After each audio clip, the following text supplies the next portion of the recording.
मैं उस परमात्मा सावण कृपाल दे चरनां विच नमस्कार करदा हां जिन्हां ने साडी गरीब आत्मा ते रहम कीता, अपनी दया कीती, भगती दा दान दिता है, आप दा जश करन दा मौका दिता है।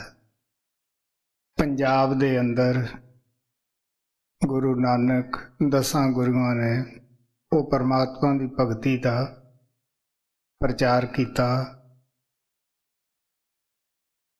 महाराज सावण दसदे हुंदे सीगे भी जे संत महात्मा किसी दे अंदरों एक दो वहम भरम कढ़ के जाते हैं, असी दुनियादार अजीब अकल दे मालिक हुंदे हैं, अनेकां वहम भरम होर पा के बैठ जाते हैं। फिर जिन्हां महात्मा दे नाम उत्ते असी समाज चलाउने हैं, फिरके बनाने हैं, जो रीति रिवाज असी अपने मन मगर लग के बनाने हैं, ऐसा किसी भी महात्मा की बाणी के अंदर नहीं लिखिया हुंदा, बल्कि उहदे विच खंडन हुंदा है। फिर गुरु नानक दे उपदेश नूं भुल गए।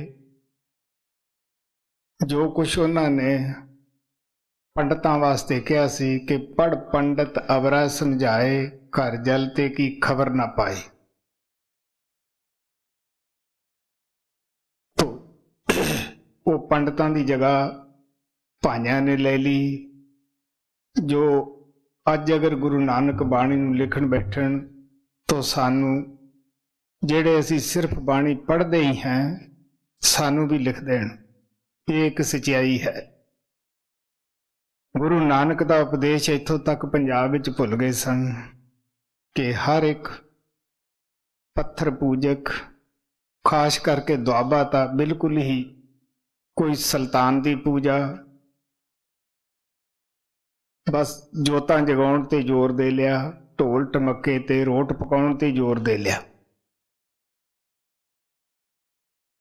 तो महाराज सावण सिंह उस वक्त पैदा होए जदों बिल्कुल लोग पत्थर नूं पूज के पत्थर वर्गे ही बन चले सी। उन्होंने आके साड़ियां सुतियां आत्मा नूं जगाया, दस्या गुरु नानक दी बाणी भी सानू की कहंदी है। सच्चाई ये है कि जब मैं विश्व दे टूर ते गया संसार दे अंदर, मैं सब नूं प्यार नाल यही कहा कि प्यारिओ मेरा अपना कोई मिशन नहीं, जो मिशन है वो उन्हां महापुरुषां दा है, सावण दा है, कृपाल दा है। जो मैनू प्यार जां जो मैनू नॉलेज उन्हां दे चरनां दे विच बैठ के प्राप्त होया है, मैं उही तुहाडे नाल साझा करन वास्ते आया है। मेरा कोई अपना उपदेश नहीं, ये सनातन तो सनातन, पुरातन तो पुरातन तो भी पहला दा है। जद दा संसार बनया है, ये वो ज्ञान है कि जेड़ा आ जगात तो संत महात्मा प्रचार दे आए है। ना तो गुरु नानक ने कोई नवा उपदेश दिता, ना कोई गुरु अंगद ने नवा उपदेश दिता।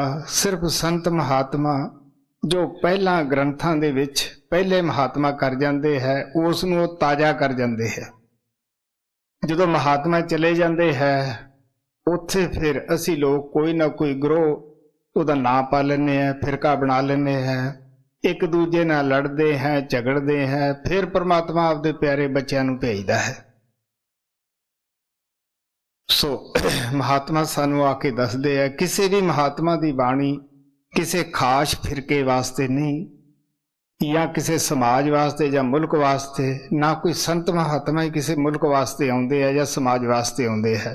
वो सारे संसार नूं अपना घर समझते हैं, सब कौमां नूं अपनियां ही समझते हैं, और सब इक्को जिन्ना ही वो प्यार करते हैं। सो ये साडे आपदे भाग है कि असीं उन्हां महात्मा की बाणी नूं किन्ना क समझते हैं।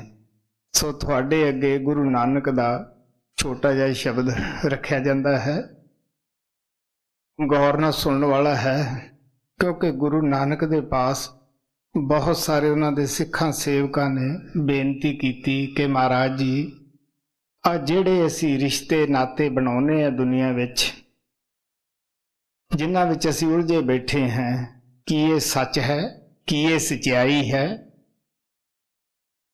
तो गुरु नानक देव जी महाराज बड़े प्यार नाल दसदे है कि ये जो कुछ असीं आरजी आके सरबंध बनाउने हैं, ये सब आरजी है। सच्चा साख कौन है बई, जिहड़ा सदा साडे साथ जावे, वो परमात्मा है, वो वाहिगुरू है, या जिहड़ा उहदे नाल मिलाउण वास्ते परमात्मा की तरफों महात्मा आउंदा है, वो सच्चा साडा साख है। क्योंकि जद मौत आउंदी है, इन्हां रिश्तेदारां चों जो असीं आरजी बनाई बैठे हैं, वो कोई भी साडे साथ जाण वास्ते तैयार नहीं हुंदा। सच्चाई तो यह हुंदी है, जलन जट बड़ी अच्छी कमाई वाले नशहरे विच होए है, उन्होंने कहा कि जिहड़े पुत्र हुंदे है वो बैठा बैठा नूहां सांभ लैंदियां हन, भैणां नूं भणवैये लै जांदे है, भरावां नूं भरजाइयां सांभ लैंदियां हन। वो कहण लग्या कि इन्ना कुछ तो असीं बैठे बैठी देख लैने हैं, कहंदा हुण तां तूं सच्चे साईं दा नाम जप। तो जद कोई शरीर दे नाल उन्ना चिकर ही साडा संबंध है जिन्ना चिकर असीं तुरदे फिरदे हैं। सो गुरु नानक दा शब्द इस बड़ा स्पष्ट करता है, गौर न सुनने वाला है जी। मारू महला पहला पन्ना 1015। ना पैणा पर जाइया, ना से ससड़िया, ना पैणा पर जाइया, ना से ससड़िया, सच्चा साक न टूटई, गुर मेले सहिया। असी परमात्मा तो विछड़ के गुरु नानक कहते अनेकां असी भैणां बनाईयां, अनेकां भरा बनाए, पहले बनाए भुल गए, अज वाले किहदे याद है।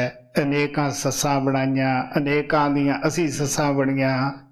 आप कहण लगे सच्चा साख कौन है? वो परमात्मा है, वो वाहिगुरू है, या जिहड़ा वाहिगुरू दे नाल मिलाउण दा सानू साधन दसदा है, मदद करदा है, वो सतगुरु है।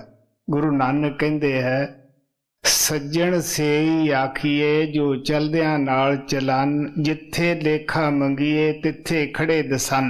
सानू पता है कोई औखी मुसीबत बनी होवे, आपां जंगल विच घिरे होईए किसी तकड़े जानवर दे शेर दे पंजे विच, उदों कोई साडी अगर मदद ते आ जावे कितनी खुशी हुंदी है। सो इस यही हालत साडा मौत दे वक्त है। सानू पता है कि उस वेले घर वाले तो इन्नी की मदद करते हैं कि बई कोई रखिया रखाया दस दे या वसीयत करा दे, या होर कोई है उहदी जान नू बनी है, गिरकट की तरह बेचारा रंग वटाउंदा है, असी उसनू आराम नाल शरीर भी छड्डण नहीं दिंदे गए। कहण लगे कि उस वेले अगर साडी कोई मदद ते आ खड़े कितनी खुशी हुंदी है। महाराज सावण सिंह कहंदे कि सत्संगी नू आपदी शादी नालों भी ज्यादा खुशी हुंदी है। तो बड़ा भयानक वक्त हुंदा है। तो औखे वेले साथ कौन देवेगा? जिस गुरु दा असीं कहना मन के शब्द नाम की कमाई कीती है जी। सच्चा साक न टूटई, गुर मेले सहिया, बलिहारी गोरे आपने, सद बलिहार जाओ, गुर बिन एता पाव थकी, गुर पेर मेलम दितम मिलाए। हुण आप गुरु दे बलिहार जाने हैं, एक बारी नहीं करोड़ों बारी जाने हैं, ਕਿਉਂਕਿ ਜਦੋਂ ਸਾਨੂੰ ਗੁਰੂ ਨਹੀਂ ਮਿਲਿਆ ਸੀ, ਨਾਮ ਨਹੀਂ ਮਿਲਿਆ ਸੀ, ਉਦੋਂ ਹੀ ਅਸੀਂ ਸੰਸਾਰ ਦੇ ਵਿੱਚ ਚੱਕਰ ਲਾਉਣ ਲੱਗੇ ਹੋਏ ਹਾਂ। ਕਦੇ ਕਿਸੇ ਜਗ੍ਹਾ ਜਨਮ ਲੈਂਦੇ ਆ, ਕਦੇ ਕਿਸੇ ਜਗ੍ਹਾ ਜਾ ਕੇ ਜਨਮ ਲੈਂਦੇ ਆ। ਜਿੱਥੇ ਵੀ ਜਨਮ ਲੈਂਦੇ ਆ ਉੱਥੇ ਦੁੱਖ ਔਰ ਮੁਸੀਬਤਾਂ ਖੜੀਆਂ ਹਨ। ਤੋ ਆਪ ਕਹਿਣ ਲੱਗੇ ਮੈਂ ਉਹਦੇ ਕੁਰਬਾਨ ਜਾਨਾ, ਬਲਿਹਾਰ ਜਾਨਾ ਹੈ ਜਿਹਨੇ ਮੈਨੂੰ ਕਿਰਪਾ ਕਰਕੇ ਨਾਮ ਦੇ ਕੇ ਮੈਨੂੰ ਮੇਰੇ ਵਾਪਸ ਘਰ ਉਸ ਪਰਮਾਤਮਾ ਦੇ ਪਾਸ ਜਿੱਥੋਂ ਮੈਂ ਵਿਛੜੀ ਸੀ ਉੱਥੋਂ ਭੇਜ ਦਿੱਤਾ ਹੈ ਜੀ। ਗੁਰ ਬਿਨ ਏਤਾ ਭਵ ਥਕੀ, ਗੁਰ ਪਿਰ ਮੇਲਮ ਦਿੱਤਮ ਮਿਲਾਏ, ਊਪੀ ਨਾਨੀ ਮਾਸੀਆਂ ਦੇਰ ਜਠਾਨੜੀਆਂ, ਆਵਣ ਵੰਜਣ ਨਾ ਰਹਿਣ, ਪੂਰ ਪਰੇ ਪਹੀਆਂ। ਆਪ ਕਹਿਣ ਲੱਗੇ ਅਨੇਕਾਂ ਦਰਾਣੀਆਂ ਬਣਾਈਆਂ, ਅਨੇਕਾਂ ਜਠਾਣੀਆਂ ਬਣਾਈਆਂ, ਫੁੱਫੀਆਂ ਬਣਾਈਆਂ, ਨਾਨੀਆਂ ਬਣਾਈਆਂ। ਇਹ ਪੂਰਾਂ ਦੇ ਪੂਰ ਆਉਂਦੇ ਹੈ ਜਾਂਦੇ ਹੈ। ਜਿਸ ਤਰ੍ਹਾਂ ਆਪਾਂ ਦਰਿਆ ਨੂੰ ਪਾਰ ਕਰਨ ਲੱਗੇ ਬੇੜੀ ਤੇ ਬੈਠ ਜਾਂਦੇ ਆ, ਉਸ ਵੇਲੇ ਸਾਰੇ ਆਪਾਂ ਇਕੱਠੇ ਹੁੰਦੇ ਆ। ਜਦੋਂ ਜਾ ਕੇ ਪਾਰ ਉਤਰਦੇ हैं ਉੱਥੇ ਆਪੋ ਆਪਣੇ ਰਸਤੇ ਨੂੰ ਪੈ ਜਾਂਦੇ ਹਾਂ। ਇਹ ਮਲਾਹ ਦੀ ਬੇੜੀ ਦੀ ਤਰ੍ਹਾਂ ਆਪਾਂ ਇੱਕ ਪਰਿਵਾਰ ਵਿੱਚ ਇਕੱਠੇ ਹੋ ਜਾਂਦੇ ਹਾਂ। ਕੋਈ ਕਿਸੇ ਪਾਸੇ ਆ ਕੇ ਭੈਣ ਬਣਦੀ ਹੈ, ਕੋਈ ਭਰਾ ਬਣਦਾ ਹੈ, ਕੋਈ ਤਾਇਆ ਚਾਚਾ ਬਣਦਾ ਹੈ। ਅਸੀਂ ਆਰਜੀ ਰਿਸ਼ਤੇ ਗੰਢ ਕੇ ਇੱਥੇ ਬੈਠ ਜਾਂਦੇ ਹਾਂ। ਜਦੋਂ ਕਿਸੇ ਦਾ ਲੈਣਾ ਦੇਣਾ ਖਤਮ ਹੋ ਜਾਂਦਾ ਹੈ ਅਸੀਂ ਆਪੋ ਆਪਣੇ ਰਸਤੇ ਨੂੰ ਪੈ ਜਾਂਦੇ ਹਾਂ। ਗੁਰੂ ਨਾਨਕ ਦੇਵ ਜੀ ਮਹਾਰਾਜ ਨੇ ਇਹਨਾਂ ਨੂੰ ਇੱਕ ਬਿਰਛ ਦੇ ਨਾਲ ਮਿਸਾਲ ਦੇ ਕੇ ਵੀ ਸਮਝਾਇਆ ਹੈ ਕਿ ਜਿਸ ਤਰ੍ਹਾਂ ਬਿਰਛ ਦੇ ਉੱਤੇ ਰਾਤ ਨੂੰ ਆ ਕੇ ਜਾਨਵਰ ਰਹਿਣ ਬਸੇਰਾ ਕਰਦੇ ਹੈ। ਕੋਈ ਖੱਟਾ ਬੋਲਦਾ ਹੈ, ਕੋਈ ਤੱਤਾ ਬੋਲਦਾ ਹੈ। ਪਰਿਵਾਰ ਦੇ ਵਿੱਚ ਅਸੀਂ ਦੇਖਦੇ ਹੀ ਹਾਂ ਕਿ ਕੋਈ ਕਿਸ ਤਰ੍ਹਾਂ ਕੜਵਾ ਬੋਲਦਾ ਹੈ, ਕੋਈ ਮਿੱਠਾ ਬੋਲਦਾ ਹੈ। ਕਿਵੇਂ ਘਰਾਂ ਦੇ ਵਿੱਚ ਸਾਨੂੰ ਪਤਾ ਹੀ ਹੈ ਦਿਨ ਰਾਤ ਖਟਪਟੀ ਮਚੀ ਰਹਿੰਦੀ ਹੈ। ਇਹ ਕੀ ਹੈ? ਉਹ ਕਰਮਾਂ ਕਰਕੇ। ਅਸਤ ਅਦੌਤ ਭਈ ਉੱਠ ਚੱਲੇ ਜਿਉਂ ਜਿਉਂ ਰਹਿਣ ਬਿਹਾਣੀਆਂ। ਗੁਰੂ ਨਾਨਕ ਸਾਹਿਬ ਕਹਿੰਦੇ ਆ ਜਿਵੇਂ ਜਿਵੇਂ ਜ਼ਿੰਦਗੀ ਦੀ ਰਹਿਣ ਸਾਡੀ ਖਤਮ ਹੋ ਜਾਂਦੀ ਹੈ ਉਵੇਂ ਉਵੇਂ ਅਸੀਂ ਤੜਕੇ ਆਪੋ ਆਪਣੇ ਰਸਤਿਆਂ ਨੂੰ ਪੈ ਜਾਂਦੇ ਹਾਂ। ਨਾ ਕੋਈ ਕਿਸੇ ਦੀ ਭੈਣ ਹੈ, ਨਾ ਕੋਈ ਕਿਸੇ ਦਾ ਭਰਾ ਹੈ। ਇਸ ਵਾਸਤੇ ਆਪ ਕਹਿਣ ਲੱਗੇ ਪੂਰਾ ਦੇ ਪੂਰ ਹੀ ਇੱਥੇ ਆਏ ਔਰ ਗਏ ਜੀ। ਆਵਣ ਵੰਜਣ ਨਾ ਰਹਿਣ, ਪੂਰ ਪਰੇ ਪਹੀਆ, ਮਾਮੇ ਤੇ ਮਾਮਾਣੀਆਂ, ਪਾਇਰ ਬਾਪ ਨਾ ਮਾਓ। ਅਨੇਕਾਂ ਹੀ ਮਾਮੇ ਬਣਾਏ, ਅਨੇਕਾਂ ਮਾਮੀਆਂ ਬਣਾਈਆਂ, ਅਨੇਕਾਂ ਹੀ ਅਸੀਂ ਰਿਸ਼ਤੇ ਇੱਥੇ ਆਰਜੀ ਗੰਢੇ ਹੋਏ ਹੈ ਜੀ। ਮਾਮੇ ਤੇ ਮਾਮਾਣੀਆਂ, ਪਾਇਰ ਬਾਪ ਨਾ ਮਾਓ, ਸਾਥ ਲੜੇ ਤਿੰਨ ਨਾਠੀਆਂ, ਪੀੜ ਕਣੀ ਦਰਿਆਓ, ਸਾਚੋ ਰੰਗ ਰੰਗਾਵਲੋ,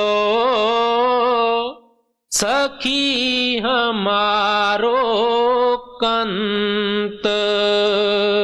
ਗੁਰੂ ਨਾਨਕ ਦੇਵ ਜੀ ਮਹਾਰਾਜ ਕਹਿੰਦੇ ਹੈ ਕਿ ਉਹ ਪਰਮਾਤਮਾ ਸਾਡਾ ਪਤੀ ਹੈ, ਆਤਮਾ ਪਤਨੀ ਹੈ। ਧਨ ਔਰ ਪਤੀ ਔਰ ਔਰਤ ਦੇ ਰਿਸ਼ਤਾ ਬਿਆਨ ਕੀਤਾ ਹੈ। ਕਹਿਣ ਲੱਗੇ ਸੱਚਾ ਰੰਗ, ਸੱਚੀ ਖੁਸ਼ੀ ਆਤਮਾ ਨੂੰ ਉਸ ਵੇਲੇ ਹੁੰਦੀ ਹੈ ਜਦ ਇਹ ਆਪਦੇ ਕੰਤ ਪਰਮਾਤਮਾ ਨਾਲ ਜਾ ਕੇ ਮਿਲ ਰਹਿੰਦੀ ਹੈ। ਗੁਰੂ ਨਾਨਕ ਸਾਹਿਬ ਕਹਿੰਦੇ ਹੈ ਹਰ ਕੀ ਨਾਰ ਸਦਾ ਸੁਹਾਗਣ, ਰਾਂਡ ਨਾ ਬੈਲੇ ਵੇਸੈ। ਆਪ ਕਹਿਣ ਲੱਗੇ ਜਿਹੜੀ ਆਤਮਾ ਉਸ ਪਰਮਾਤਮਾ ਨੂੰ ਮਿਲ ਜਾਂਦੀ ਹੈ ਨਾ ਉਹ ਰੰਡੀ ਹੁੰਦੀ ਹੈ, ਨਾ ਉਹਦਾ ਵੇਸ ਹੀ ਮੈਲਾ ਹੁੰਦਾ ਹੈ। ਸੰਸਾਰ ਦੇ ਰਿਸ਼ਤਿਆਂ 'ਚ ਤਾਂ ਸਾਨੂੰ ਪਤਾ ਹੀ ਹੈ ਕਿਤੇ ਪਤੀ ਚਲਿਆ ਗਿਆ, ਪਤਨੀ ਰੋਂਦੀ ਫਿਰਦੀ ਹੈ, ਵਿਲਕਦੀ ਫਿਰਦੀ ਹੈ, ਕਿਤੇ ਵਿਚਾਰਾ ਔਰਤ ਚਲੀ ਜਾਂਦੀ ਹੈ, ਪਤੀ ਦੁਖਿਆ ਹੋਇਆ ਫਿਰਦਾ ਹੈ, ਕਿਸੇ ਨਾ ਕਿਸੇ ਨੂੰ ਇੱਥੇ ਵਿਛੋੜਾ ਪਿਆ ਹੀ ਰਹਿੰਦਾ ਹੈ। ਤਾਂ ਗੁਰੂ ਨਾਨਕ ਦਾ ਜਿਹੜਾ ਇਸ਼ਾਰਾ ਹੈ ਉਹ ਕਹਿੰਦੇ ਅਸਲੀ ਜੋ ਰਿਸ਼ਤਾ ਹੈ ਉਹ ਆਤਮਾ ਔਰ ਪਰਮਾਤਮਾ ਦਾ ਹੈ। ਆਪ ਕਹਿਣ ਲੱਗੇ ਸੱਚੀ ਰੰਗ ਰਲੀਆਂ ਆਤਮਾ ਉੱਥੇ ਮਿਲਾ ਸਕਦੀ ਹੈ ਜਾ ਕੇ ਜਦੋਂ ਆਪਦੇ ਕੰਤ ਪਤੀ ਪਰਮਾਤਮਾ ਨੂੰ ਮਿਲ ਜਾਂਦੀ ਹੈ ਜੀ। ਸਾਚੋ ਰੰਗ ਰੰਗਾਵਲੋ ਸਖੀ ਹਮਾਰੋ ਕੰਤ, ਸਾਚ ਵਿਛੋੜਾ ਨਾ ਥੀਏ ਸੋ ਸੋ ਰੰਗ ਰਵੰਤ।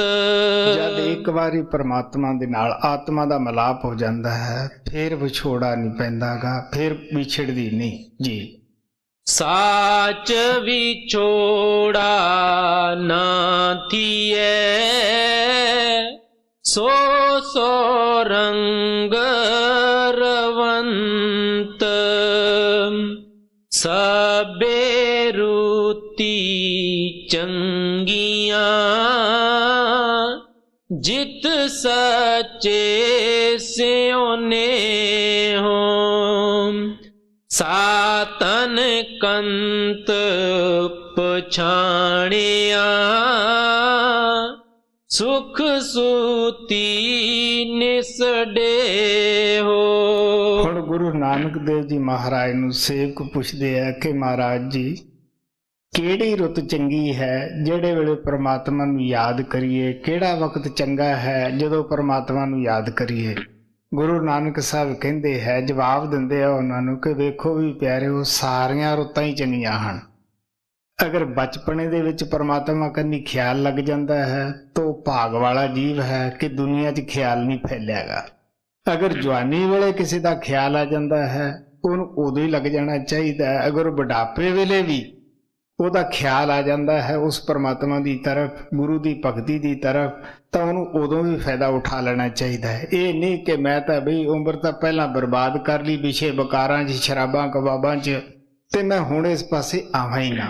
ਉਹ ਆਪ ਕਹਿਣ ਲੱਗੇ ਨਹੀਂ ਪਿਆਰਿਓ, ਜੋ ਵੀ ਤੁਹਾਨੂੰ ਟਾਈਮ ਮਿਲਦਾ ਹੈ, ਜਵਾਨੀ 'ਚ ਮਿਲਦਾ ਹੈ, ਬਚਪਨੇ 'ਚ ਮਿਲਦਾ ਹੈ, ਬੁਢਾਪੇ 'ਚ ਮਿਲਦਾ ਹੈ, ਤੁਸੀਂ ਪਰਮਾਤਮਾ ਦੀ ਭਗਤੀ ਕਰੋ। ਇਸ ਤੋਂ ਤੁਸੀਂ ਕਦੇ ਵੀ ਪਿਛਾ ਨਾ ਹਟੋ। ਗੁਰੂ ਨਾਨਕ ਸਾਹਿਬ ਤੇ ਇੱਥੋਂ ਤੱਕ ਕਹਿੰਦੇ ਘੂੰਗਰ ਵਾਜੈ ਤੋ ਮਨ ਵਾਜੈ ਲਾਗੈ। ਅਗਰ ਜਦੋਂ ਘੋੜੂ ਵੀ ਵੱਜਦਾ ਹੈ, ਸਾਹ ਨਹੀਂ ਆਉਂਦਾ, ਬੰਦਾ ਦੱਸ ਵੀ ਨਹੀਂ ਸਕਦਾ, ਫਿਰ ਵੀ ਉਹਦਾ ਪਰਮਾਤਮਾ ਗੁਰੂ ਦੀ ਤਰਫ ਖਿਆਲ ਜਾਂਦਾ ਹੈ ਤਾਂ ਉਹਦੀ ਸੰਭਾਲ ਹੁੰਦੀ ਹੈ, ਕਮ ਸੇ ਕਮ ਉਹਦੀ ਜ਼ਰੂਰ ਸੰਭਾਲ ਹੁੰਦੀ ਹੈ।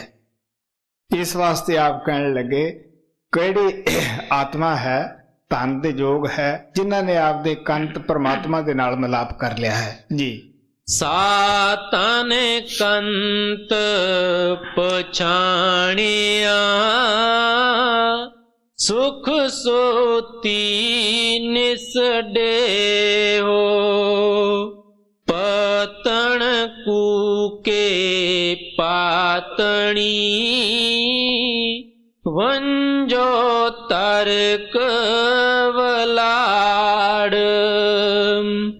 ਪਾਰਪ ਵੰਦੜੇ ਡੇਠ ਮੈਂ ਸਤ ਗੁਰ ਬੋਇਥ ਝਾੜ।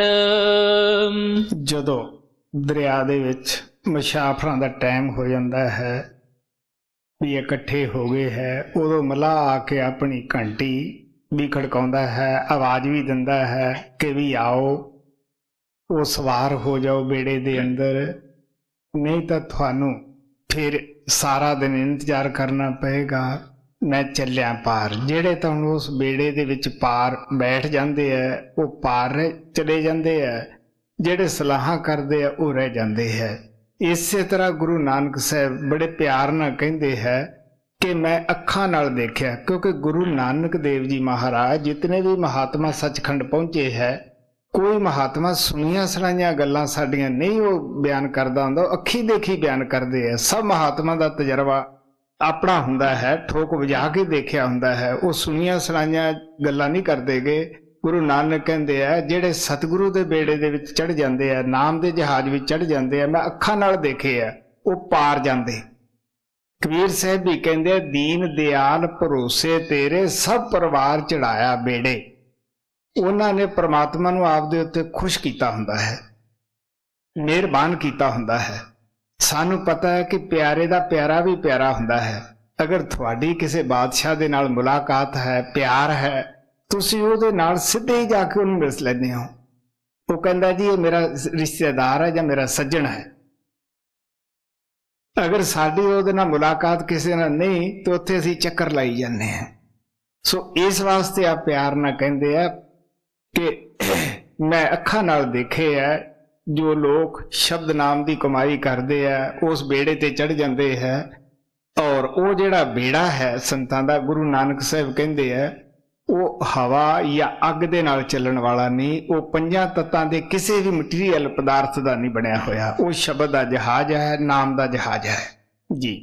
ਪਾਰ ਪਵੰਦੜੇ ਡੇਠ ਮੈਂ ਸਤ ਗੁਰ ਬੋਹਿਥ ਚਾੜ ਇਕ ਨੀ ਲੱਦਿਆ ਇਕ ਲੱਦ ਗਏ ਇਕ ਪਾਰੇ ਪਰ ਨਾਲ ਜੀਨੀ ਸਾਚ ਵਣਜਿਆ ਸੇ ਸੱਚੇ ਪ੍ਰਭ ਨਾਲ। ਆ ਪਿਆਰ ਨਾਲ ਕਹਿੰਦੇ ਆ ਅਸੀਂ ਸਲਾਹਾਂ ਤਾਂ ਸਾਰੇ ਹੀ ਲੋਕ ਕਰਦੇ ਆਂ ਵੀ ਪ੍ਰਮਾਤਮਾ ਦੀ ਭਗਤੀ ਕਰਾਂਗੇ, ਸਤਸੰਗ ਤੇ ਵੀ ਜਾਵਾਂਗੇ, ਨਾਮ ਵੀ ਲਵਾਂਗੇ, ਲੇਕਿਨ ਪਹੁੰਚਦਾ ਉਹ ਹੀ ਹੈ ਜਿਹਦੇ ਉੱਤੇ ਪ੍ਰਮਾਤਮਾ ਕਿਰਪਾ ਕਰੇ, ਮਿਹਰ ਕਰੇ। ਤੋ ਆਪ ਕਹਿਣ ਲੱਗੇ ਪ੍ਰਮਾਤਮਾ ਦੇ ਦਰ ਤੇ ਕੌਣ ਸੌਂਦੇ ਆ, ਕੌਣ ਜਾਂਦੇ ਹੈ? ਜਿਹੜੇ ਉਸ ਨਾਮ ਦਾ ਵਣਜ ਕਰਦੇ ਆ। ਸੱਚ ਬੋਲਣਾ ਹੀ ਸੱਚ ਨਹੀਂ, ਸੱਚ ਚੀਜ਼ ਉਹ ਪ੍ਰਮਾਤਮਾ ਹੈ ਜਿਹੜਾ ਕਦੇ ਨਾਸ ਨਹੀਂ ਹੁੰਦਾ, ਕਦੇ ਫਨਾ ਨਹੀਂ ਹੁੰਦਾਗਾ। ਇਸ ਵਾਸਤੇ ਕਹਿੰਦੇ ਆ ਕਿ ਜਿਨ੍ਹਾਂ ਨੇ ਉਹ ਸੌਦਾ ਕੀਤਾ ਹੈ, ਸੱਚ ਦਾ ਵਣਜ ਕੀਤਾ ਹੈ, ਉਹੀ ਪ੍ਰਮਾਤਮਾ ਦੇ ਨਾਲ ਸੌਂਦੇ ਹੈ ਜੀ। ਜਿਨੀ ਸਾਚ ਵਣਜਿਆ ਸੇ ਸੱਚੇ ਪ੍ਰਭ ਨਾਲ ਨਾਮ ਚੰਗੇ ਆਖੀਐ ਬੁਰਾ ਨ ਦੀਸੈ ਕੋਇ ਨਾਨਕ ਹੋ ਮੈਂ ਮਾਰੀਐ ਸੱਚੇ ਜਿਹੜਾ ਸੋਏ।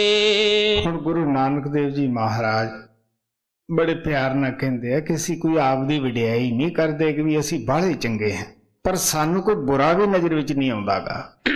ਗੁਰੂ ਨਾਨਕ ਕਹਿੰਦੇ ਆ ਬੁਰਾ ਭਲਾ ਤਿਚ ਰਾਖਦਾ ਜਿਚਰ ਹੈ ਦੋ ਮਾਹੇ, ਗੁਰਮੁਖ ਇੱਕ ਪਛਾਣਿਆ ਇੱਕੋ ਮਾਹੇ ਸਮਾਹੇ। ਅਸੀਂ ਕਿਸੇ ਨੂੰ ਬੁਰਾ ਭਲਾ ਉਨਾ ਚਿਰ ਕਹਿਣ ਲੱਗੇ ਹੋਏ ਆ ਜਿੰਨਾ ਚਿਰ ਅਸੀਂ ਦੁਬਦਾ ਦੇ ਵਿੱਚ ਫਸੇ ਹੋਏ ਆ। ਦੁਬਦਾ ਮੇ ਦੋਨੋਂ ਗਏ ਮਾਇਆ ਮਿਲੇ ਨਾ ਰਾਮ। ਇਸ ਵਾਸਤੇ ਜਦੋਂ ਸਾਡੀ ਲਿਵ ਪਰਮਾਤਮਾ ਨਾਲ ਲੱਗ ਜਾਂਦੀ ਹੈ ਫਿਰ ਸਾਨੂੰ ਸਮਝ ਆਉਂਦੀ ਹੈ ਕਿ ਉਹ ਪਰਮਾਤਮਾ ਸਾਰਿਆਂ ਵਿੱਚ ਹੀ ਬੈਠਾ ਹੈ। ਜੇ ਕਿਸੇ ਦੀ ਨਿੰਦਿਆ ਕਰਨ ਲੱਗੇ ਤਾਂ ਪਰਮਾਤਮਾ ਦੀ ਲੱਗੇ ਹੋਏ ਹੈ। ਸੋ ਇਸ ਵਾਸਤੇ ਆ ਪਿਆਰ ਨਾਲ ਕਹਿੰਦੇ ਹੈ ਕਿ ਨਾ ਅਸੀਂ ਆਪ ਨੂੰ ਕਹਿੰਦੇ ਚੰਗੇ ਆ, ਸਾਨੂੰ ਕੋਈ ਬੁਰਾ ਵੀ ਨਜ਼ਰ ਵਿੱਚ ਨਹੀਂ ਆਉਂਦਾਗਾ। ਇਨਸਾਨ ਹਉਮੈ ਨੂੰ ਮਾਰ ਕੇ, ਹਉਮੈ ਦੀ ਰੁਕਾਵਟ ਦੂਰ ਕਰਕੇ ਇਨਸਾਨ ਤੋਂ ਭਗਵਾਨ ਬਣ ਸਕਦਾ ਹੈ।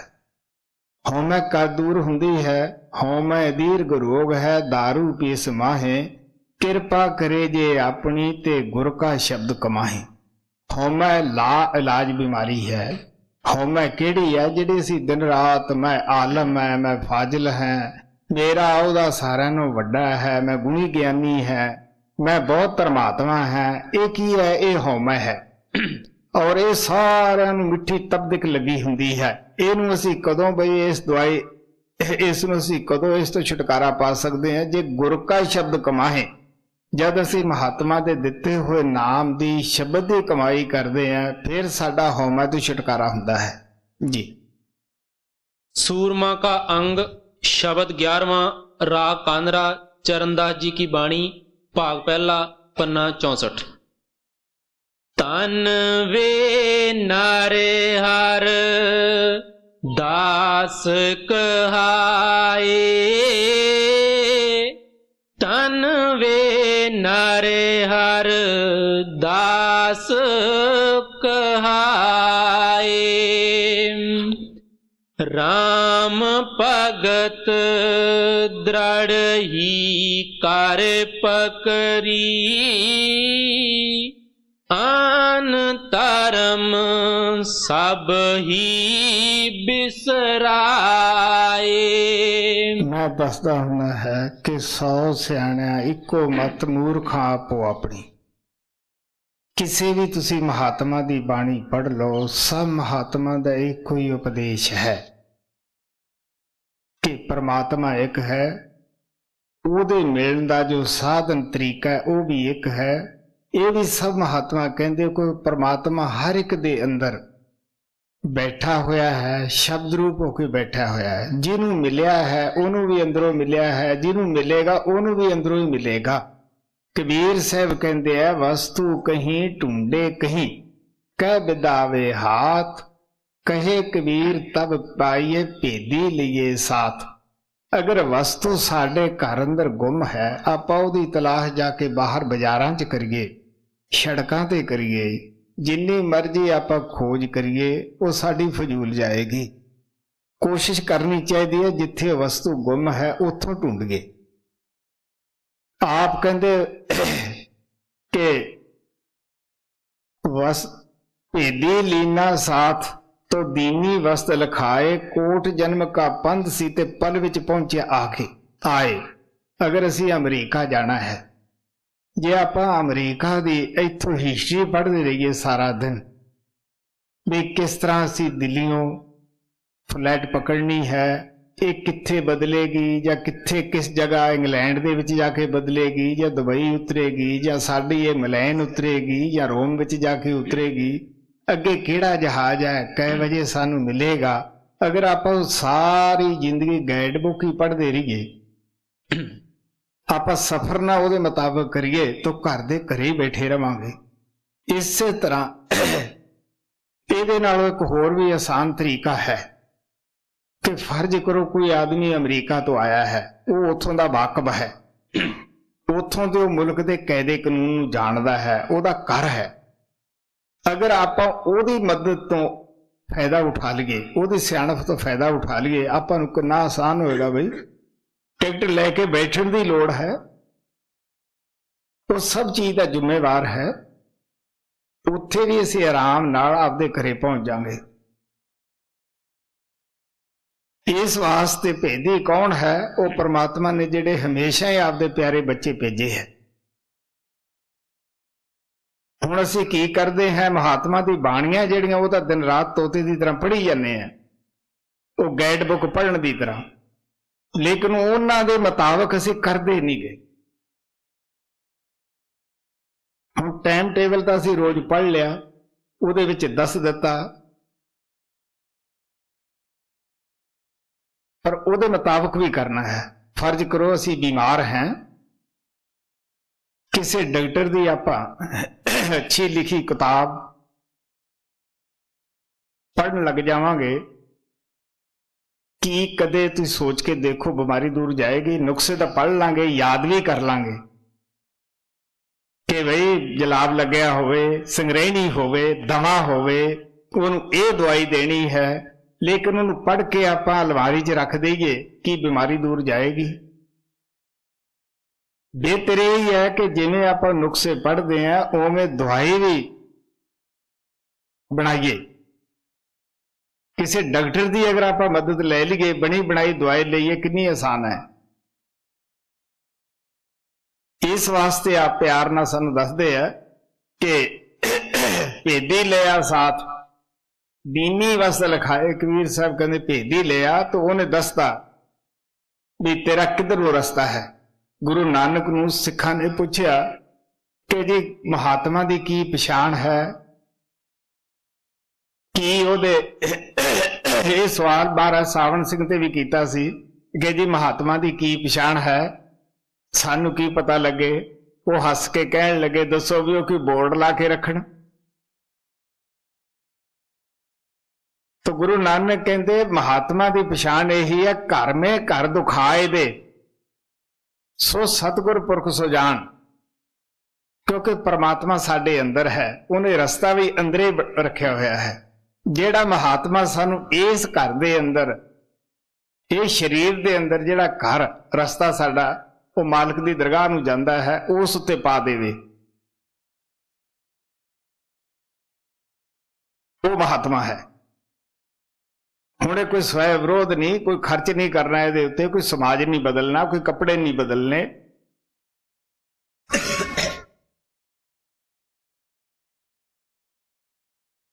ਸੋ ਇਸ ਵਾਸਤੇ ਆਪ ਪਿਆਰ ਨਾਲ ਕਹਿੰਦੇ ਹੈ ਕਿ ਇਸ ਤਰ੍ਹਾਂ ਹੈ, ਪ੍ਰਮਾਤਮਾ ਨੇ ਆਪਦੇ ਰਸਤੇ ਦੇ ਅੰਦਰ ਉਹ ਅੱਖਾਂ ਮੀਚਦੇ ਹੈ, ਅੰਦਰ ਅੰਧੇਰਾ ਹੈ।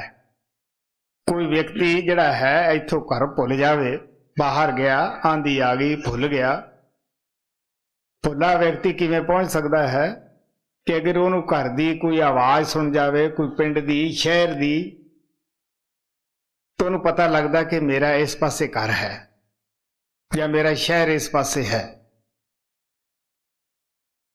ਅਗਰ ਉਹਦੇ ਹੱਥ ਦੇ ਅੰਦਰ ਕੋਈ ਲਾਈਟ ਵਗੈਰਾ, ਟਾਰਚ ਵਗੈਰਾ ਹੁੰਦੀ ਹੈ ਤਾਂ ਰਸਤਾ ਆਸਾਨੀ ਦੇ ਨਾਲ ਆਪਦਾ ਤੈਅ ਕਰ ਲੈਂਦਾ, ਦੇਖਦਾ ਜਾਂਦਾ ਹੈ। ਤਾਂ ਪਰਮਾਤਮਾ ਨੇ ਵੀ ਆਪਦੇ ਸਾਡੇ ਸਭ ਦੇ ਅੰਦਰ ਆਪਣੀ ਆਵਾਜ਼ ਰੱਖੀ ਹੋਈ ਹੈ, ਆਪਣਾ ਪ੍ਰਕਾਸ਼ ਰੱਖਿਆ ਹੋਇਆ ਹੈ, ਤਾਂ ਕਿ ਅਸੀਂ ਆਸਾਨੀ ਨਾਲ ਉਸ ਪ੍ਰਕਾਸ਼ ਦੇ ਜ਼ਰੀਏ ਸਾਨੂੰ ਪਤਾ ਲੱਗੇ ਵੀ ਸਾਡਾ ਆ ਰਸਤਾ ਹੈ। ਜਿੱਥੋਂ ਆਵਾਜ਼ ਆ ਰਹੀ ਹੈ ਉੱਥੇ ਪਹੁੰਚ ਜਾਈਏ, ਜਿਸ ਦਾ ਹਰ ਇੱਕ ਮਹਾਤਮਾ ਨੇ ਜ਼ਿਕਰ ਕੀਤਾ ਹੈ। ਗੁਰੂ ਨਾਨਕ ਕਹਿੰਦੇ ਅੰਤਰ ਜੋਤ ਨਿਰੰਤਰ ਬਾਣੀ ਸੱਚੇ ਸਾਹਿਬ ਸੇ ਉਲਵਲਾਈ। ਉਹਨਾਂ ਨੇ ਉਸ ਆਵਾਜ਼ ਨੂੰ ਗੁਰੂ ਬਾਣੀ ਕਹਿ ਦਿੱਤਾ। ਸਭ ਦੇ ਅੰਦਰ ਜੋਤ ਜਗਦੀ ਹੈ, ਜੋਤ ਅੰਦਰੋਂ ਬਾਣੀ ਆ ਰਹੀ ਹੈ, ਆਵਾਜ਼ ਆ ਰਹੀ ਹੈ। ਜਿਹੜੇ ਉਸ ਬਾਣੀ ਨੂੰ ਪਕੜਦੇ ਹੈ ਉਹ ਆਪਣੇ ਘਰ ਪਹੁੰਚ ਜਾਂਦੇ ਹੈ। ਸੋ ਹਰ ਮਹਾਤਮਾ ਦੀ, ਕਿਸੇ ਦੀ ਤੁਸੀਂ ਮੁਸਲਮਾਨਾਂ ਦੀਆਂ ਕਿਤਾਬਾਂ ਦੇ ਵਿੱਚ ਪੜ੍ਹ ਕੇ ਦੇਖ ਲਓ, ਉਹ ਵੀ ਕਹਿੰਦੇ ਪੰਜੇ ਮਹਿਲ ਪੰਜਾਂ ਵਿੱਚ ਚਾਨਣ। ਮਾਲਕ ਨੇ ਹਰ ਇੱਕ ਦੇ ਅੰਦਰ ਪ੍ਰਕਾਸ਼ ਰੱਖਿਆ ਹੋਇਆ ਹੈ। ਸੋ ਇਸ ਵਾਸਤੇ ਗੁਰੂ ਨਾਨਕ ਨੇ ਕਿਹਾ ਸੀ ਕਿ ਹੁਣੇ ਸ਼ਬਦ ਦੇ ਅੰਦਰ ਕਿ ਅਸੀਂ ਅਗਰ ਹਉਮੈ ਦੀ ਰੁਕਾਵਟ ਦੂਰ ਕਰ ਲੈਂਦੇ, ਇਨਸਾਨ ਤੋਂ ਭਗਵਾਨ ਬਣ ਜਾਂਦੇ हैं। तो चरणदास जी महात्मा ਦੀ ਬਾਣੀ ਤੁਹਾਡੇ ਅੱਗੇ ਰੱਖੀ ਜਾਂਦੀ ਹੈ। ਇਹ ਰਾਜਸਥਾਨ ਦੇ ਅੰਦਰ ਹੀ ਪੈਦਾ ਹੋਇਆ, ਅਲਵਰ ਤੋਂ ਨੇੜੇ ਹੀ ਪੈਦਾ ਹੋਏ ਹੈ। ਇਹ ਢੂਸਰ ਕੁਲ ਦੇ ਅੰਦਰ ਪੈਦਾ ਹੋਏ ਹੈ और डेरा गाम सीगा। बड़े कमाई वाले महात्मा होए है। कहन लगे वो धन है इंसान दे जामे जो आके संसार दे विच निम्रता धारण करता है। निम्रता कद आउंदी है कि जद असी रजोगुण तमोगुण सतोगुण तो ऊपर जा वड़ते हैं, अपनी आत्मा तो सारे गुलाब फैला लेने हैं। जो आपदे अंदर उस मालिक के दर्शन करते हैं फिर पता लगता है कि बई सब दे अंदर ही बैठा है। हुण की है थानू पता है, एक फिरके दी दूसरे नाल नहीं बनती। तो वो कहता साडा फिरका तगड़ा है, वो कहता साडा तगड़ा है। क्यों? करनी परमात्मा की भगती है। जिन्हां ने भगती करनी है, साडे सतगुरु महाराज कृपाल कहंदे हुंदे सीगे कि एक मकान दे विच हजारों ही साध रह सकते जिन्ने होण, तो एक पिंड दे विच 2 साध नहीं रह सकते। असीं हुण साहां दे भेड़ दी तरह है, 2 समाज इकट्ठे नहीं बैठ सकते। तो संत की करदे आ, सारे समाजां नूं इकट्ठे कर दिंदे है। गुरु अर्जन देव जी महाराज कहंदे है, होए एकत्र मिलो मेरे भाई, दुबदा दूर करो लिवलाई, हर नामा के होवो जोड़ी, गुरमुख बैठो सफा विछाई। कि एवें तुहानू गलत फहमी बैठी है हुई है। जब परमात्मा एक है, मिलना साधन और तरीका एक है, तो ਸੋ ਫਿਰ ਪਿਆਰਿਓ, ਕਿਉਂ ਤੁਸੀਂ ਇੱਕ ਦੂਜੇ ਦੇ ਨਾਲ ਨਫ਼ਰਤ ਕਰਦੇ ਹੋ? ਰਾਮ ਭਗਤ ਦ੍ਰਿੜ੍ਹੀ ਕਰ ਪਕਰੀ, ਆਨ ਧਰਮ ਸਭ ਹੀ ਬਿਸਰਾਏ। ਸੰਤ ਮਹਾਤਮਾ ਕਿਸੇ ਸਮਾਜ ਦੀ ਨਿੰਦਿਆ ਨਹੀਂ ਕਰਦੇ ਹੁੰਦੇ ਗੇ, ਨਾ ਉਹਨਾਂ ਦਾ ਮਕਸਦ ਹੀ ਹੁੰਦਾ ਹੈ। ਆਪ ਕਹਿਣ ਲੱਗੇ, ਧੰਨ ਆ ਮਾਲਕ ਦੇ ਪਿਆਰੇ, ਜਿਹੜੇ ਆ ਕੇ ਇੱਥੇ ਉਹਦੇ ਦਾਸ ਬਣ ਜਾਂਦੇ ਹੈ, ਦਾਸਾਂ ਦੇ ਦਾਸ ਬਣ ਜਾਂਦੇ ਹੈ। ਕਦ ਬਣਦੇ ਹੈ? ਜਦੋਂ ਆਪਦੀ ਆਤਮਾ ਤੋਂ ਸਥੂਲ ਸੂਖਸ਼ਮ ਸਾਰੇ ਪਰਦੇ ਲਾ ਲੈਂਦੇ ਹੈ। ਤੋ ਆਪ ਕਹਿਣ ਲੱਗੇ, ਉਹਦਾ ਇੱਕੋ ਹੀ ਧਰਮ ਹੈ। ਗੁਰੂ ਅਰਜਨ ਦੇਵ ਨੇ ਕਿਹਾ ਕਿ ਜੋ ਪਰਮਾਤਮਾ ਦੀ ਭਗਤੀ ਕਰਦਾ ਹੈ ਉਹੀ ਧਰਮ ਹੈ। ਹਰ ਕਾ ਨਾਮ ਜਪ ਨਿਰਮਲ ਕਰਮ, ਸਰਬ ਧਰਮ ਮੇ ਉੱਤਮ ਧਰਮ। ਸਾਰਿਆਂ ਨਾਲ ਉੱਤਮ ਧਰਮ ਕਿਹੜਾ ਹੈ? ਪਰਮਾਤਮਾ ਦੀ ਭਗਤੀ ਕਰਨੀ। ਜਦ ਕੋਈ ਪਰਮਾਤਮਾ ਦੀ ਜਾਤ ਨਹੀਂ, ਕੌਮ ਨਹੀਂ, ਕੋਈ ਮੁਲਕ ਨਹੀਂ, ਤਾਂ ਪਿਆਰਿਓ ਆਤਮਾ ਦੀ ਕੀ ਜਾਤ, ਕੌਮ, ਮੁਲਕ ਹੋ ਸਕਦੀ ਹੈ? ਸੋ ਇਸ ਵਾਸਤੇ ਆਪ ਕਹਿਣ ਲੱਗੇ, ਉਹਨਾਂ ਨੇ ਆ ਕੇ ਹੋਰ ਜਿਤਨੀਆਂ ਵੀ ਅਸੀਂ ਰੀਤੀ ਰਿਵਾਜ ਹੈ ਸਭ ਨੂੰ ਛੱਡ ਦਿੰਦੇ ਹੈ। ਕਿਉਂਕਿ ਜਦੋਂ ਸੰਤ ਸਾਡੇ ਰੀਤੀ ਰਿਵਾਜ ਨਹੀਂ ਕਰਦੇਗੇ, ਅਸੀਂ ਲੋਕ ਫਿਰ ਮੁਖਾਲਫਤ ਕਰਦੇ ਹਾਂ। ਜਿਹੜਾ ਸਾਡੇ ਕਹਿਣ ਦੇ ਮੁਤਾਬਕ ਭਗਤੀ ਨਹੀਂ ਕਰਦਾ, ਜਾਂ ਤਾਂ ਉਹਨੂੰ ਅਸੀਂ ਡੰਡੇ ਲੈ ਕੇ ਡਰਾਉਨੇ ਆ, ਤਲਵਾਰਾਂ ਲੈ ਕੇ ਡਰਾਉਨੇ ਆ।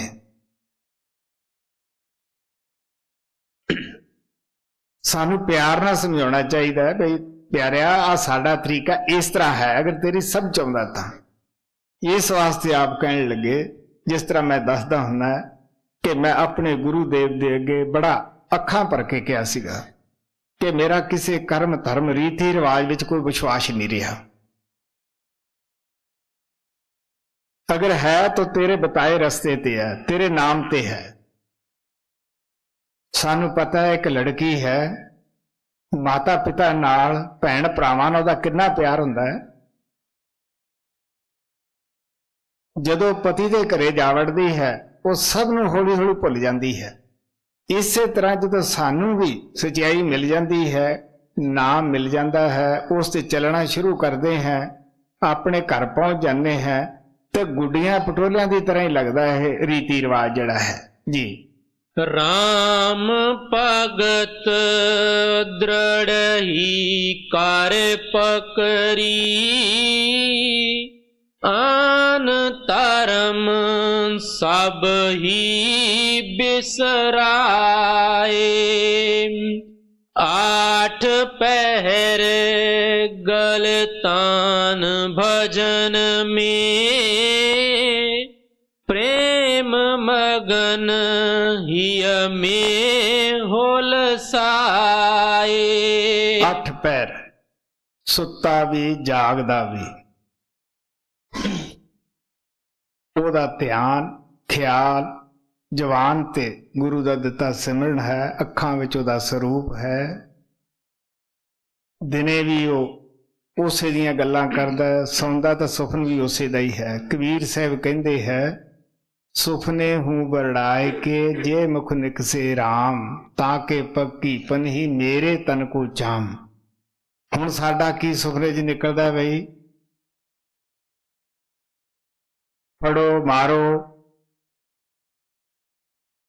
ਲੋਕਾਂ ਨੂੰ ਸੁਪਨੇ ਦੱਸ ਕੇ ਵੀ ਡਰਾ ਦਿੰਦੇ ਆ ਕਿ ਮੈਨੂੰ ਜੀ ਸੁਪਨੇ 'ਚ ਆ ਕੁਛ ਦੱਸਿਆ। ਅਗਰ ਭਗਤ ਕਰਾਂਗੇ, ਗੁਰੂ ਨਾਲ ਪਿਆਰ ਹੋਏਗਾ, ਤਾਂ ਸੁਪਨੇ 'ਚ ਵੀ ਕੌਣ ਮਿਲੇਗਾ? ਤੁਹਾਡਾ ਗੁਰੂ ਮਿਲੇਗਾ। ਤਾਂ ਗੁਰੂ ਸਾਹਿਬ ਨੇ, ਗੁਰੂ ਨਾਨਕ ਨੇ ਕਿਹਾ, ਗੁਰੂ ਗੁਰੂ ਗੁਰ ਕਰਮ ਅਨਮੋਲ। ਅਗਰ ਤੁਸੀਂ ਦਿੱਤਾ ਨਾਮ ਜਪੋਗੇ, ਗੁਰੂ ਗੁਰੂ ਕਰੋਗੇ, ਤੇ ਤੁਹਾਨੂੰ ਰਾਤ ਨੂੰ ਵੀ ਸੁਪਨੇ ਉਹੀ ਆਉਣਗੇ। ਸੋ ਇਸ ਵਾਸਤੇ ਆਪ ਪਿਆਰ ਨਾਲ ਕਹਿੰਦੇ ਹੈ ਕਿ ਦਿਨੇ ਵੀ ਤੁਹਾਨੂੰ ਉਹੀ ਖੁਸ਼ੀ ਹੋਏਗੀ। ਤੁਹਾਨੂੰ ਚੰਗਾ ਸੁਪਨਾ ਆਵੇ, ਗੁਰੂ ਦਾ ਸੁਪਨਾ ਆਏਗਾ, ਤਾਂ ਕਈ ਦਿਨ ਤੁਹਾਡਾ ਦਿਲ ਹੈ ਜਿਹੜਾ ਖੁਸ਼ ਰਹੇਗਾ। ਜਿੱਦੇ ਤੁਹਾਨੂੰ ਮਾੜੇ ਸੁਪਨੇ ਆਉਂਦੇ ਆ, ਉਹਦੇ ਕੀ ਹੈ, ਦਿਲ ਉਦਾਸ ਹੋਏਗਾ। ਸੋ ਮਹਾਤਮਾ ਦੇ ਸਤਸੰਗ ਨੂੰ ਗੌਰ ਦੇ ਨਾਲ ਸਮਝਣਾ ਹੈ, ਆਪਣੇ ਜੀਵਨ ਨੂੰ ਸਫਲ ਬਣਾਉਣਾ ਹੈ।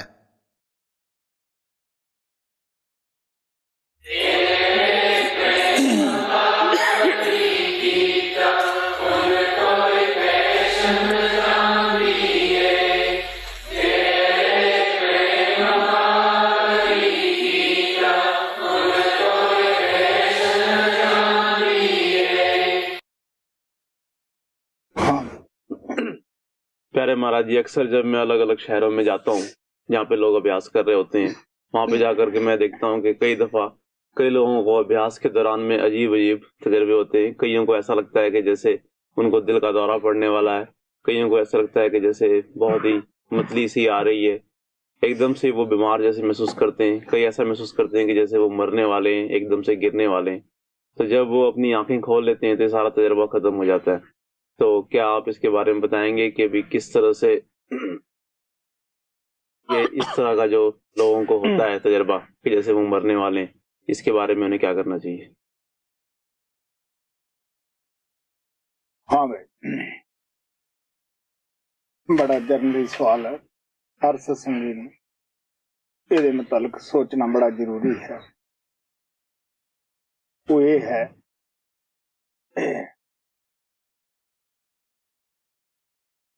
महाराज कृपाल सदा ये कहते हुंदे सन कि जिस तरह कंडियां वाली झाड़ी दे उपर कोई रेशम का कपड़ा पिया है, अगर उसनूं आपां जल्दी ना निकालांगे या जबरदस्ती करांगे वो कपड़ा फट जाएगा। अगर आप उसनूं थोड़ा जा टाइम ला के ऐसते ऐसते निकालांगे तो कपड़ा सही सलामत बचा लवांगे। ये तो एक दुनियावी मिसाल है। इसी तरह साडी आत्मा जो है ये शरीर दे रोम रोम विच फसी हुई है। सच्चाई तो यह है कि इस दे विचों निकल के भी बाल बच्चे, परिवार, मुल्की झगड़ियां दे अंदर कोई ऐसी जगह नहीं जिथों तक साडा सरबंध बन जाता है ये उथे ना फसी होवे, ये अच्छी तरह उथे फसी हुई है। तुसीं राग सागर पढ़दे हो कि किस तरह आत्मा प्रभु दे विच मिलियां हुई सन, अभेद सन। उन्हें किस तरह काल दी सेवा दे वस होके आत्मा नूं सौंप दिता। जदों काल नूं सौंपिया, ये निचले मंडलां दे विच इन्हां दा अवतार होया। कबर गुफा,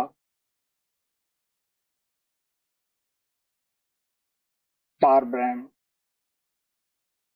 दे विच जद रूहां उतरियां तो इन्हां उपर एक कारण पड़दा चढ़ गया। जद होर थल्ले बरम विच आईयां सूक्ष्म पड़दा चढ़ गया। जद इस तो भी थल्ले अस्थूल शरीर दे विच आईयां अस्थूल पड़दा चढ़ गया। इत्थों तक कि बाहर जद दुनिया नूं देखण लग गए, अपनी रोशनी गुम कर ली, अपने घर नूं भुल गई। साडी आत्मा दे उपर ये पड़दे ही नहीं, बल्कि जदों असीं अस्थूल दुनिया दे विच रहे हैं, काल ने बड़ी चलाकी नाल पंज डाकू काम, क्रोध, लोभ, अहंकार ये उपर ला दिते 25 प्रकृतियां जो कि आत्मा नूं नीचे खिंचण वालियां तारा हन, शक्तियां हन, वो भी साथ लातियां। रजोगुण, तमोगुण, सतोगुण ये भी आत्मा दे उपर बंद ला दिते है। संतां दा जाति तजर्बा हुंदा है जो आपदे प्यारे बच्चों नूं बताउंदे है कि अगर असीं इन्हां पिंजरियां दे विचों या इन्हां बंधनां दे विचों आत्मा नूं जबरदस्त निकालांगे तो साडा भी वो रेशम दे कपड़े की तरह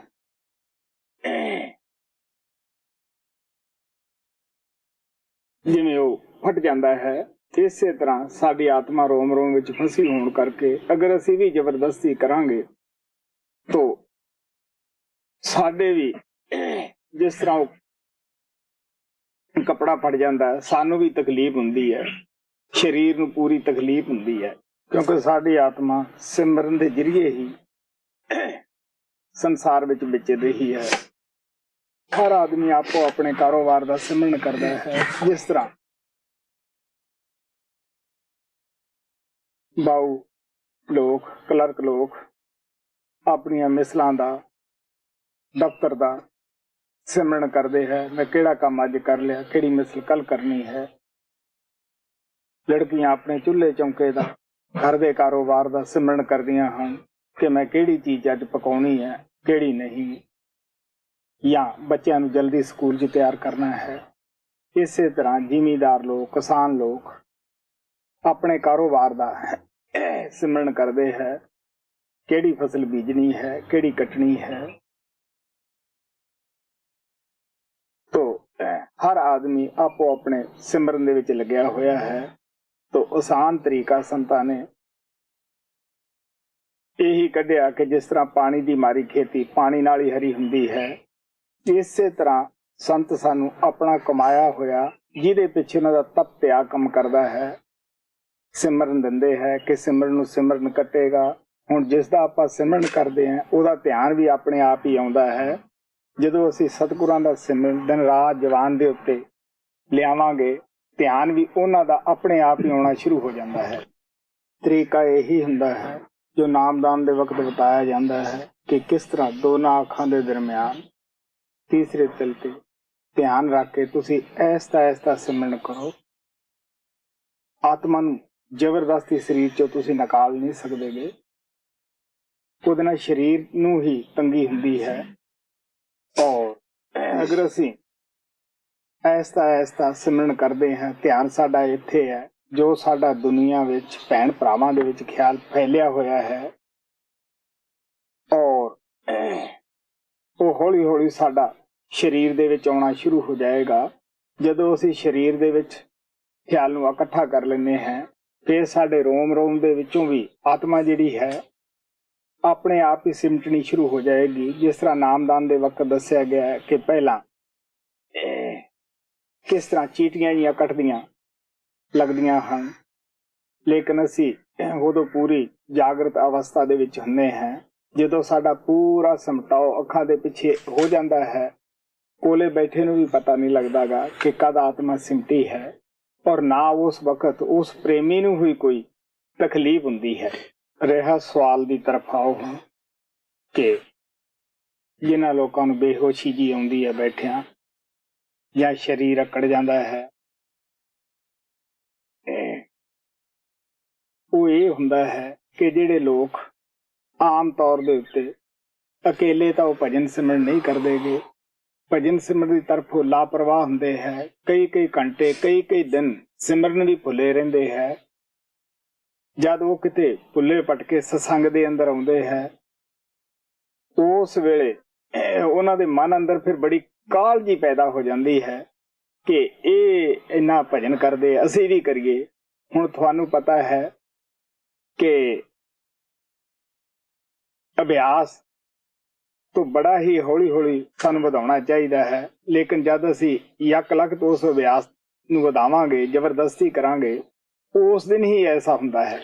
ਸਵਾਮੀ ਜੀ ਮਹਾਰਾਜ ਨੇ ਕਿਹਾ ਸੀ ਕਿ ਸਤਸੰਗੀ ਨੂੰ ਦੋ ਚੀਜ਼ਾਂ ਛੱਡ ਦੇਣੀਆਂ ਚਾਹੀਦੀਆਂ। ਇੱਕ ਤਾਂ ਆਲਸ, ਆਲਸੀ ਸਾਨੂੰ ਅਭਿਆਸ ਲਗਾਤਾਰ ਕਰਨ ਨਹੀਂ ਦਿੰਦਾ ਰੋਜ਼ ਰੋਜ਼,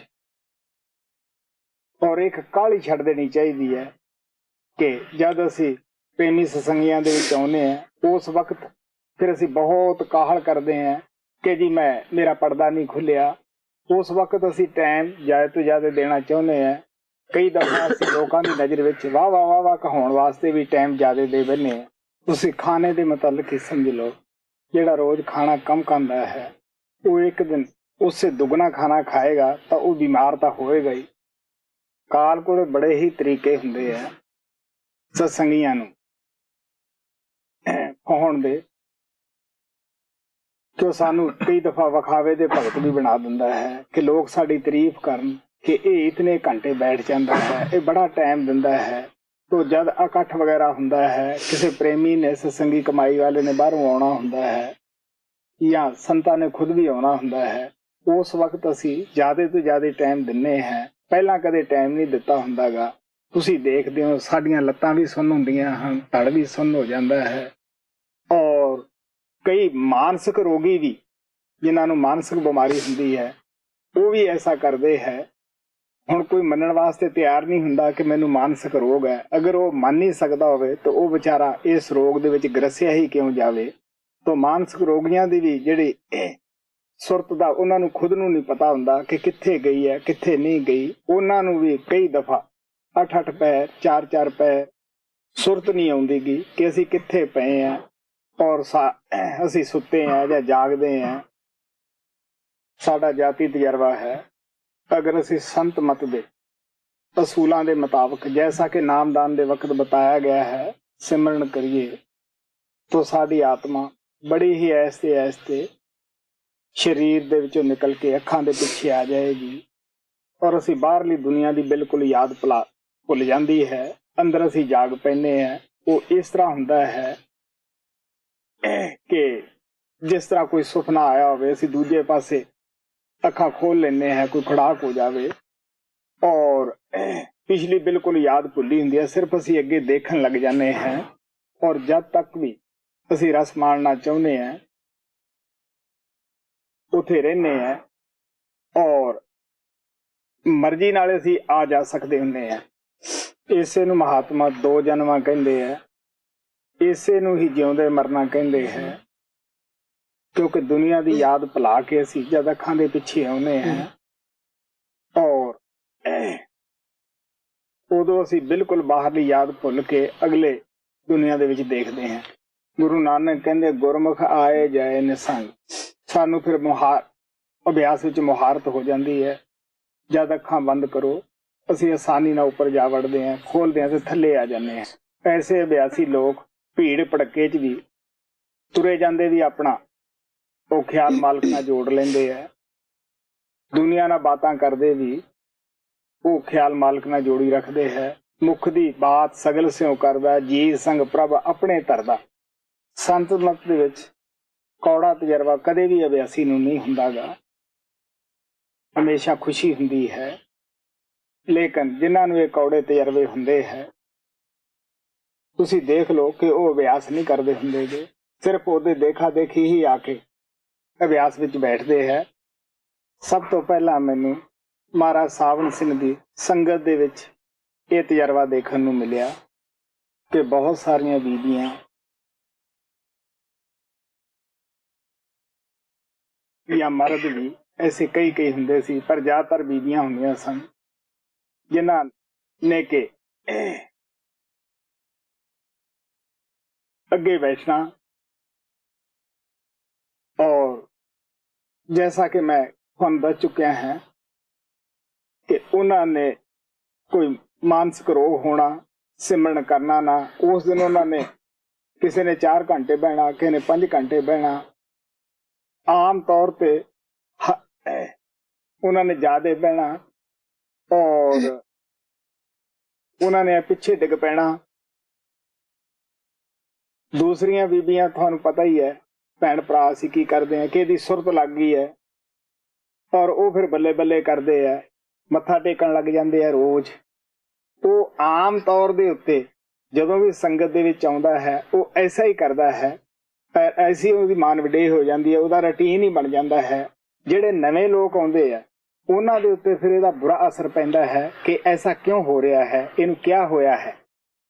तो महाराज सावन सिंह दा जो सत्संग दे प्रेमी इंतजाम करते सी, उन्हां नूं एक खास हिदायत हुंदी सी, ऐसे लोकां नूं अगे ना बैठण दिओ या इन्हां नूं सत्संग च ना बैठण दिओ, और जे बैठण तां पिछे आके दूर बैठण ताकि सत्संग नूं परेशान ना करन सत्संगियां। मैं तां इत्थों तक देखिया जद महाराज सावन सिंह इस तरह लंघदे हुंदे सीगे, प्रेमी लोग बैठे हुंदे सी, कई बीबियां दी ये आदत होनी पिछे खड़ियां ने अगे आके उन्हां दे पैरां च डिग के छेत जने आ बूढ़े हो जाते।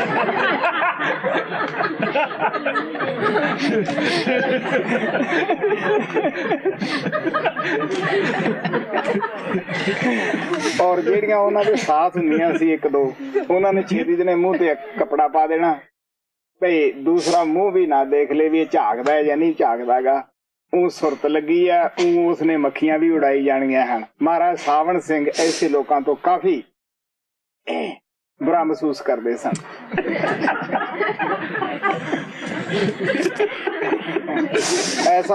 ऐसा कुछ महाराज कृपाल दे वक्त च भी देखण नूं मिलिया जद वो इत्थे आउंदे हुंदे सन। ਸਾਡੇ ਰਾਜਸਥਾਨ ਦੇ ਅੰਦਰ, ਉਹ ਵੀ ਕਾਫੀ ਖਫਾ ਹੁੰਦੇ ਸੀ ਐਸੇ ਲੋਕਾਂ ਤੇ। ਐਸਾ ਤਜਰਬਾ ਇੱਕ ਬੰਗਲੌਰ ਅੰਦਰ ਵੀ ਹੋਇਆ। ਔਰ ਉਹ ਇੱਕ ਬਜ਼ੁਰਗ ਮਾਤਾ ਸੀ ਜਿਸ ਨੂੰ ਇਹ ਤਜਰਬਾ ਹੋਇਆ। ਆਮ ਤੌਰ ਤੇ ਅਭਿਆਸ ਨਾ ਕਰਨਾ, ਕਈ ਘਰੇ ਸਮੱਸਿਆ ਸੀ ਉਹਦੀਆਂ। ਮੈਂ ਦੱਸਦਾ ਹੁੰਦਾ ਕਿ ਜਿਨ੍ਹਾਂ ਲੋਕਾਂ ਨੂੰ ਜ਼ਿਆਦਾ ਸਮੱਸਿਆ ਹੁੰਦੀਆਂ ਹਨ ਜਾਂ ਕੋਈ ਬਿਮਾਰੀ ਹੁੰਦੀ ਹੈ, ਐਸੇ ਲੋਕਾਂ ਨੇ ਘਟਨਾ ਘਟਦੀ ਹੈ ਔਰ ਉਹ ਪਰਿਵਾਰ ਸਾਰਾ ਹੀ ਬੜਾ ਪਰੇਸ਼ਾਨ ਹੋਇਆ। ਮੈਨੂੰ ਬੁਲਾ ਕੇ ਲਗੇ, ਮੈਂ ਉਹਨਾਂ ਨੂੰ ਦੱਸਿਆ ਵੀ ਤੁਸੀਂ ਇਸ ਦੀ ਮਾਲਿਸ਼ ਵਗੈਰਾ ਕਰੋ, ਸ਼ਾਇਦ ਇਹ ਸਰੀਰ ਦੇ ਵਿੱਚ ਆ ਜਾਵੇ, ਨਹੀਂ ਤਾਂ ਡਰਨ ਦੀ ਕੋਈ ਬਾਤ ਨਹੀਂ ਗੀ। ਕਾਫੀ ਟਾਈਮ ਬਾਅਦ ਉਸਨੇ ਹੋਸ਼ ਕੀਤੀ।